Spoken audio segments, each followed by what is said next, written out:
This channel does not promote any violent, harmful, or illegal activities. All content provided by this channel is meant for an educational purpose only. কোটা সংস্কার আন্দোলনের অন্যতম সমন্বয়ক সার্জিস আলম এক সময় ঢাকা বিশ্ববিদ্যালয়ে বাংলাদেশ ছাত্রলীগের রাজনীতির সঙ্গে জড়িত ছিলেন।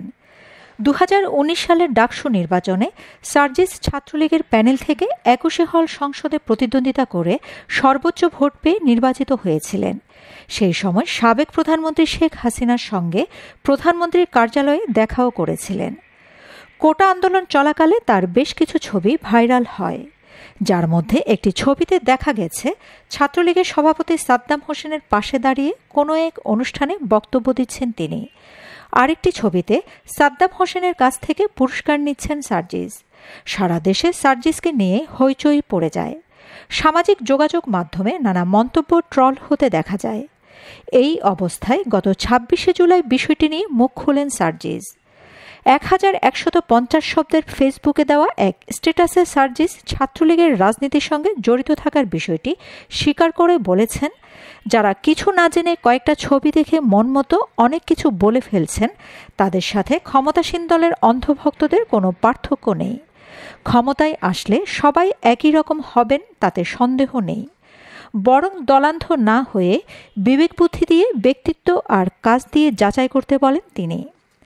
ফেসবুকে ছড়িয়ে পড়া ছবি প্রসঙ্গে সার্জিস আলম বলেন, একটা ছবি 2019 সালে হল ছাত্রলীগের কোনো প্রোগ্রামের, তখনকার সময় অনুযায়ী জুনিয়র হিসেবে শখ করে তোলা। অন্য ছবিটি ক্রিকেট টুর্নামেন্টের man of the series trophy নেওয়ার সময় তোলা। ঢাকা বিশ্ববিদ্যালয় পঞ্চগড় অ্যাসোসিয়েশন আয়োজিত ওই প্রতিযোগিতায় ছাত্রলীগের সভাপতি সাদ্দাম হোসেন অতিথি ছিলেন।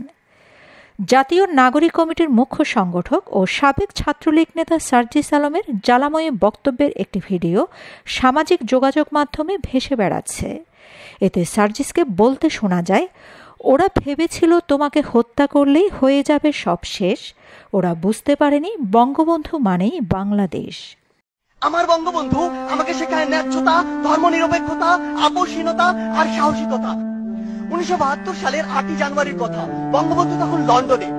ব্রিটিশ প্রধানমন্ত্রী এডওয়ার্ড হিথ তার রাষ্ট্রীয় সফর সংক্ষিপ্ত করে লন্ডনে ফিরে এসেছেন। বিকেল 5টায় 10 নম্বর ডাউনিং স্ট্রিটে বঙ্গবন্ধুর সাথে বৈঠক শেষে বঙ্গবন্ধু যখন তার গাড়িতে উঠবেন, ব্রিটিশ প্রধানমন্ত্রী নিজে সে গাড়ির দরজা খুলে দিলেন। প্রথার বিরুদ্ধে তিনি কেন এই কাজ করলেন, সাংবাদিকদের প্রশ্নে তিনি উত্তরে বলেছিলেন, আমি জানি আমি কাকে সম্মান জানিয়েছি, আমি জানি কাকে কতটুকু সম্মান জানাতে হয়। তিনি কোন সাধারণ মানুষ নন, তিনি একটি জাতিকে মুক্তিদাতা, এক মহান বীর।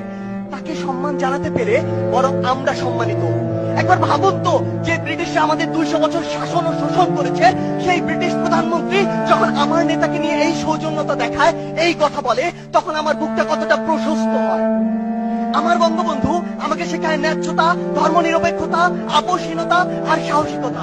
তিনি বলেছিলেন, যদি কেউ ন্যায্য কথা বলে আর সংখ্যায় যদি সে একজন হয়, আমরা তার কথা মেনে নেব। আমার বঙ্গবন্ধু বলেছিলেন, এই বাংলাদেশ হবে ধর্মনিরপেক্ষ দেশ, যেখানে ধর্ম নিয়ে কোনো ব্যবসা করা চলবে না। আমার বঙ্গবন্ধু মুচলেখা দিয়ে নিজের ছাত্রত্ব ফিরিয়ে নেননি, অন্যায়ের সাথে আপোষ করেননি। আমার বঙ্গবন্ধু দেখিয়েছেন কিভাবে নারীকে সম্মান করতে হয়। তিনি বলেছিলেন, এই স্বাধীন বাংলায় যত বীরঙ্গনা রয়েছে, তার বাবার নামের পাশে আমার নাম লিখে দিও আর ঠিকানা দিও ধানমন্ডি 32। আমার বঙ্গবন্ধু আমাকে শেখায় কিভাবে বিচক্ষণ আর দূরদর্শী হতে হয়। 1968 সালে একটি সাক্ষাৎকার তিনি বলেছিলেন, আওয়ামী লীগ দৃঢ়ভাবে সমাজতন্ত্র বিশ্বাসী।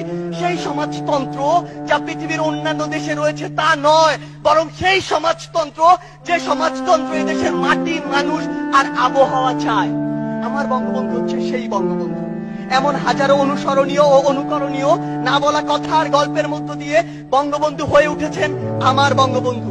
পরিশেষে ওপারে ওপারে অপার অপার স্বপ্নে আমার দিকে, আমাদের দিকে, বাংলাদেশের দিকে চেয়ে থাকা বঙ্গবন্ধুর উদ্দেশ্যে বলতে চাই, ওরা ভেবেছিল তোমাকে হত্যা করলেই হয়ে যাবে সব শেষ, ভাবেনি ওরা বঙ্গবন্ধু মানেই বাংলাদেশ।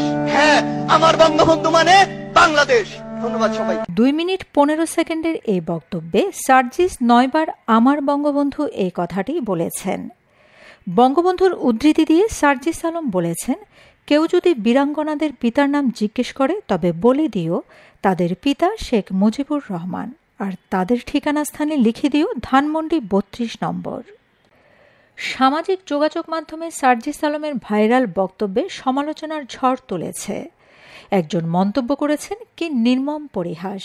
গত 5ই আগস্ট এই সার্জিস আলমদের নেতৃত্বে 71-এর বীরাঙ্গনাদের ঠিকানা 32 নম্বর ধানমন্ডির বাড়িটি পুড়িয়ে দিয়েছে। আরেকজন লিখেছে, ছাত্রলীগের প্যানেল থেকে ডাকসু নির্বাচনে বিজয়ী সার্জিস আলম মির্জাফর খন্দকার মোস্তাকের উত্তরসূরি। মির্জাফর মোস্তাককে দেখিনি, সার্জিসকে দেখেছি। প্রসঙ্গত, খন্দকার মোস্তাক আহমেদ ও মির্জাফর আলী খান ইতিহাসের 2 খলনায়ক। উভয়ই ক্ষমতার মসনদে বসেছিলেন চক্রান্ত হত্যাযজ্ঞের মাধ্যমে। আবার তাদের ক্ষমতাচ্যুতিও হয় সমর্থনকারীদেরই চক্রান্তে। তাদের পরস্পরের মধ্যে মিল এবং যোগসূত্র ছিল এক ও অভিন্ন। পার্থক্য কেবল 1757 সালের 3রা জুলাই মির্জাফর যখন বাংলার ক্ষমতার মসনদে বসছিল, তখন নবাব সিরাজউদ্দৌলার মস্তকবিহীন মরদেহটা মাদি হাতির পিঠে বেঁধে রাজধানী মুর্শিদাবাদ ঘুরছিল। আর 1975 সালের 15ই আগস্ট মোস্তাক যখন মসনদে বসেছিল, তখন স্বাধীনতার স্থপতি বঙ্গবন্ধুর মরদেহটা তারই বাড়ির সিঁড়ির কোণে পড়েছিল। দুটি হত্যায় প্রাসাদ ষড়যন্ত্র ও বৈদেশিক চক্রান্তের ফল, কিন্তু দুজনের হত্যাকারী বাঙালি। Shamima Chowdhury, Shammi, BNA news 24।